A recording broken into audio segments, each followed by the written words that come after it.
Here we go, Lazarus, part 2, John 11, part 2. Spoiler alert, okay, if you haven't read John chapter 11.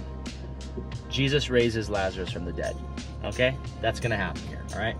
Can you imagine, like, what everybody's thinking when he says it's time to go out to the tomb? Can you imagine, like, he actually says to the guys, he says, roll that stone out of the way. That's what he says. What if you're like at a funeral and they said, hey, somebody open the casket? Like, that's basically what Jesus is telling these guys to do. So big guy, heavy guys stand up and like they're about to roll out of the way, and somebody objects and they go, Lord, he's been dead for 4 days. This isn't a good idea. The body is decomposing. He smells. And the original Old English says, but Lord, he stinketh. Like, he's been dead 4 days. Like, they've already had professional mourners there who are crying. They've already had like all the religious protocols done. He's been wrapped in hundreds of yards of linen, right? This body, anointed in oil. There has been a procession. There has been everything. It's done. Like, it's over. Like, they think it's over, but it's never over until God says it's over. This is the greatest comeback story in the history of comeback stories. So Jesus stands in front of the tomb and he says, I need you to roll this out of the way. You said you believe. Then they roll the stone out of the way, and he stands there and prays out loud in front of everybody.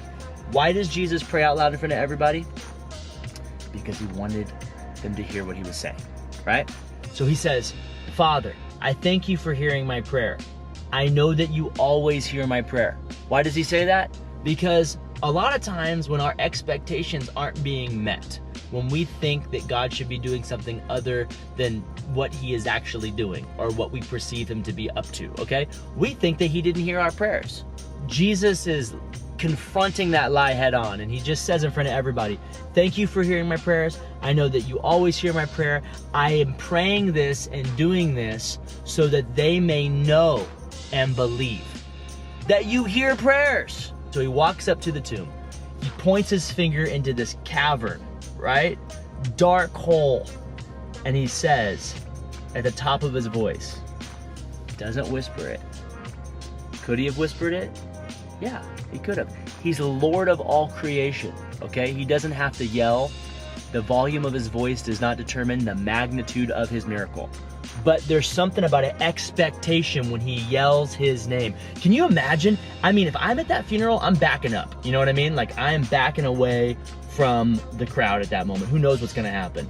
He reaches in there and he says, Lazarus. Why did he call him by name? One theologian I read said, the reason why Jesus called Lazarus by name is if he hadn't said his name, everybody in all the tombs would have come to life. Okay, so Jesus stands there, prays, points in there, Lazarus, come out. And immediately this zombie comes walking out, or hopping out, right? Like, he's wrapped in all the linen, comes hopping out. It says his face is closed. It says his hands are stripped down. They would wrap each arm individually, each leg individually, and then wrap the whole body like a mummy, right? He comes hopping out, right? I can just imagine this being the freakiest scene ever. Just straight zombie moment, right? Walking Dead. Jesus turns to the disciples and he says this, unwrap the grave clothes. So I want you to understand, Jesus calls Lazarus to life, but then he turns to his disciples to unwrap him. Now, I don't know about you, but I would have been nervous about unwrapping a zombie, because I know if a zombie bites you, then you become a zombie. So I would have been nervous about, just standard, zombie operating protocol. But he tells the disciples, I called them to life, now you unwrap them. Now here's where this becomes practical for you and me.